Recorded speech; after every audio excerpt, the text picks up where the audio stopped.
Alright, let's answer some questions. Can you solve a 1x1? And if you can, then what's your method? Honestly, I don't think I own a 1x1. Would you rather consume an edge piece or a corner piece? I'm gonna say I'd rather not do that. Probably not a good idea. Anyone out there, do not consume any sort of cube. Just don't do that. Any tips to be sub 10 on 3x3? And also, after you finish your clock goal, can you do mega minks? So I actually do have a video on some of my best tips for being sub 10 on 3x3. One specific one that I'll say now, and that is actually watching other people solve or seeing reconstructions of other people's solves. It may not seem too productive at first, but it's really good to learn a lot of things that some other people might do that you just might not have picked up on yet, and that's always great to see. And then after I finish my clock goal, can I do mega minks? I think for clock, the main reason I started practicing more was because of the new puzzle. So I'm not sure if I'll get into mega minks anytime soon. Maybe there is the new, I think it's the Moyu Aohun, I think, correct me if I'm wrong. But that does look really interesting, and once that does come out, I'll definitely want to try it at some point. So maybe, who knows? How did you come up with your channel name? Ooh. So obviously Cubed, it's not that complicated, it's a pretty simple name, and I guess it was really simple and hopefully pretty easy to remember. But yeah, there's not much to it really. Do you have any tips for growing a YouTube channel? I'm not sure I'm the best one to ask for this. My channel isn't really that big, but I guess one of the main tips that I guess a lot of people say is usually just stay consistent. Always keep uploading, and there are going to be times when your channel's not doing that well, but you can't really avoid that. There's got to be their downs as well as the ups, so yeah, just stay consistent. And what are your thoughts on the roux method? So I know how to solve with roux. I did learn before. I'm obviously definitely not fast at all, like nowhere near my times with CFOP. It's definitely an interesting method, and I think people can really take advantage of the lower move count.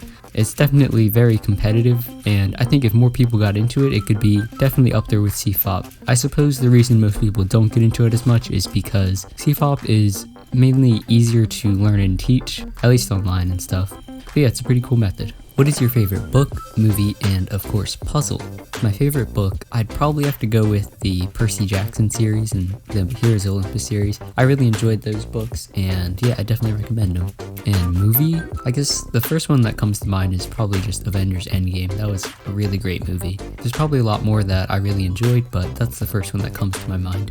As for my favorite puzzle, some of my favorites in my collection are probably the MF9 9x9. It's my biggest cube. The Mini Panda keychain cube, that one's pretty cool too. The Volk 3 is definitely one of my favorite cubes of all time.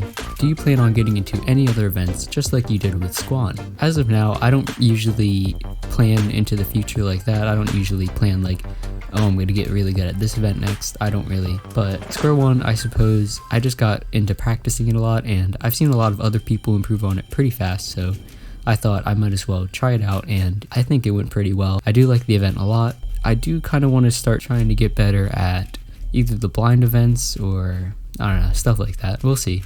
I'll be sure to update you guys if anything like that does happen. Why did you start a channel, and what motivates you to keep going? I guess the main point is that I like cubing, and cubing is a hobby that I really enjoy and I've been doing for a few years, and the channel is kind of just an add-on to that kind of, I don't really know. I enjoy sharing my progress with improvement and all that stuff. What is your favorite moment in cubing history? That's really tough. I think questions like these are very subjective, and many people could have different moments that they really, really remember based on, I don't know, whether or not they're there, if they watched it or stuff like that. I don't really have anything too definitive that I can say right now, but I guess one of my favorite parts, or one of my favorite moments, was being able to watch the World Championships 2019 finals live. Obviously, I wasn't there, unfortunately, but it was really cool to watch live and really suspenseful, lots of upsets, and it was great. Do you have any tips on learning full OLL? I'm trying to learn, but I have no motivation. Thanks. Okay, so I guess with certain ALG sets, OLL happens to be one of the easier ones, but it is pretty difficult at first. Especially, I remember when I was learning, it wasn't easy. But one of the main things that you have to remember is that you should try to stay consistent with your learning. Like, try not to go long periods of time without learning any ALGs. and as you're learning, you always have to remember to test your recall of the algs, so look back on them later after you learn them and make sure you still know them. Basically, that usually happens by doing solves, and yeah, that's usually what I do. Speed cube shop or the cubicle? So I think I answered a question like this in my first Q&A. Yeah, there's not like anything definitively better about either, at least for me. So personally, I live closer to the cubicle, so the shipping from there to me is a little bit quicker, so that's the one that I go with. But I know both of them are super great. They make great custom cubes, and I'm assuming based on what I've heard that they both have amazing customer service, and I can definitely advocate for that. Personally, I would just recommend go with whichever one is closer to you, or if you do have a preference, then there you go.